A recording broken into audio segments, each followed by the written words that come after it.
Hey everyone, this is Wobbly Wallaby. Today I'm going to cover my mechanic build in Ragnarok M Classic and show you why I think this is the best DPS class for a new server. It has performed well despite having early game gear. Mechanics aren't fair because they have amazing skills and gear. These can continue to scale well from mid to late game with improvements to Aesir Monument cards and gear. So why is this the case? Well, now I'll provide 5 reasons why I think mechanics are the best DPS class in Ragnarok M Classic. Reason 1. It's easy to hit 100% ignore defense. Instances will require you to hit 100% ignore defense or higher, and you have some easy sources of ignore defense even without getting Minora's card's inside effect, which on Classic only gives you an extra 20% ignore defense. First is Arm Cannon, which has the Aesir nodes called Arm Cannon Destroy.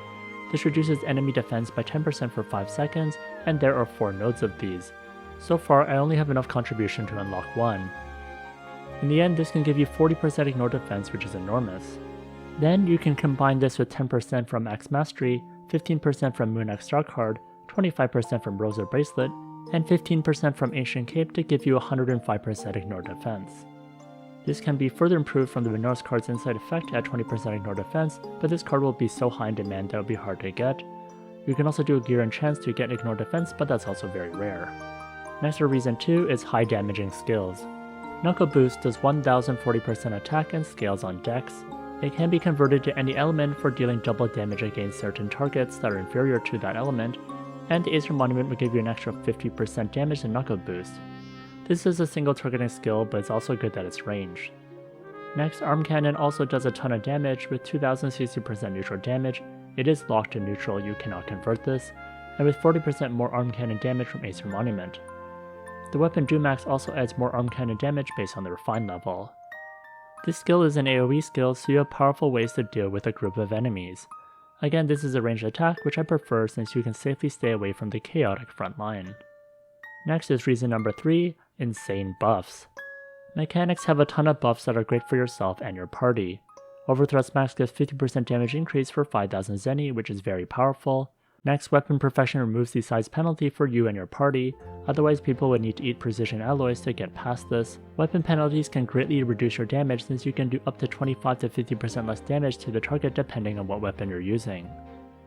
Next, Overthrust gives 25% attack to yourself and 5% attack to your party, which is great. Next, Loud Exclamation adds 20 strength to yourself and 10 to your party. All these skills make you perfect for being in a party, so you shouldn't have a hard time finding a party to join regardless of how powerful you are. Next is reason number 4, high raw attack. You can invest in Adventure Handbook deposits and a chance to get raw attack, but it's expensive, so it's nice that Mechanic has the potential to get lots from skills and gear. You also get a ton of raw attack from the Aesir Monument, but that's something you have to build over time.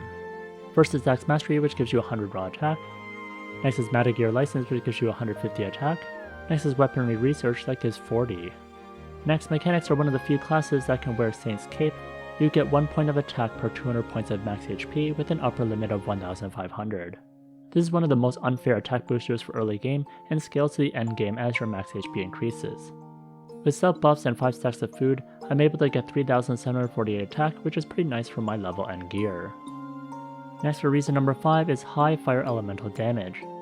Even without Guild Prayers or Aesir Monument, you can get 70% fire attack, which is crazy for early game. Fire does double damage against earth and shadow monsters too, and there are plenty of those around.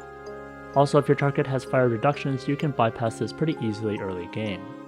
You can get high fire elemental damage due to the Doom Axe and Skin Tempering combo. For each level of Skin Tempering, it adds 5% fire attack, and at tier 3 it adds an extra 2%, so 7% per level. The Aesir Monument node can also add an extra 1%. So when Skin Tempering is at level 10, you get an extra 70% more fire attack. And as if that wasn't enough, there's an extra bonus. It is the best class for earning Zeny. You have the best passives for earning more Zeny in the game and getting more drops. You need more Zeny to get stronger, and mechanics are great for earning more. Next is the gear overview. For offhand, I use a Rosa Chain for the 25% ignore defense. Next for armor is Saint's Cape for the raw attack based on max HP. Ideally, you would want the Moon Axe Star card for the 15% ignore defense, that's the one I'm trying to farm for. Next for garment, Ancient Cape is great for the 15% ignore defense. Next the plus 6 Adventure Hero Boots for the 2% attack. Next the plus 6 Adventure Hero Bracelet for the 2% attack. Next is the Dumax, since it's the best weapon for arm cannon and combos with the skin tempering. I am using 2 rocker cards for the raw 50 attack. Ideally you get the Minor's card so you can deal 25% damage to large monsters. Many bosses are large, which is why people use these. Next I use the White Knight Helm for the damaged MVPs. You can get this from Battle of Cake. This gives 12% MVP and mini damage at Refined 4, which is fantastic. Next for face, Hockey Mask is a cheap way to deal 10% extra damage to demi-humans. This is nice for targeting demi-human bosses or players in PvP. Next, I don't have a good mouth, but one I would like early game is the Spike Scarf for the 5% demi-human damage. Next for back, Devil Wings is great for the 5% damage. For tail, I don't have a good one, but if I had to choose, I'd use the Summer Banana Split for more MVP damage. Next are my skills. First are my merchant skills. Next are my blacksmith skills.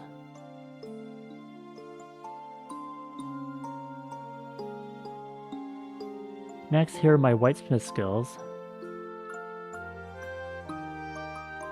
And finally, here are my mechanic skills. Next, for my manual bar, I have Loud Exclamation, Overthrust, Weapon Perfection, Overthrust Max, Meltdown, and Arm Cannon. I cast all these buffs before a battle and use Arm Cannon to reduce defense and deal with a group of targets. On auto, I have Metagear License and Knuckle Boost. Note, I'm only 57 out of 60 for the job level, so for the remaining 3 I'd probably put into repair. Next are Aesir Monument priorities. I think Arm Cannon Destroy is the highest priority for the Ignore defense. There are 4 of these nodes. Then go for Axe Refining. There are 14 of these nodes that add an extra 10% attack each. This benefits both Arm Cannon and Knuckle Boost. Then Axe Proficiency for raw attack. There are 5 of these. And if you want a cheap one, there is Skin Tempering, which allows 1% more fire attack. Completing all these should definitely keep you busy for a while. Then you can go for the Arm Cannon and the Knuckle Boost damage increasing ones. Next for foods, I'd recommend eating Satisfied Feast. This gives 2.5% penetration and 40 raw attack per stack, which is great. If you're worried about dying, you can eat an anti-death food too, but I find penetration percentage is very hard to get early on, so this makes a big difference. Next are guild buffs.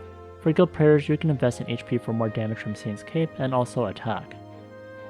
For Blessing, I'd recommend penetration percentage. That is one of the best to bypass damage reductions.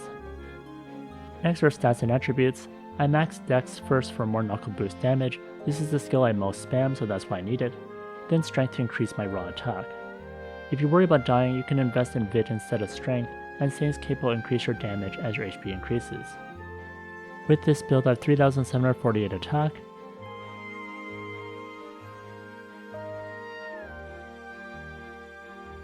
I have 44% physical attack, 75% physical damage increase, and 50% ignore defense. Well, that's all for now. Good luck progressing with your mechanic. This class has been a ton of fun to play and I really enjoy it. If you enjoy being a powerful DPS class, this is definitely the class for you. If you enjoyed this video, please like, comment, and subscribe.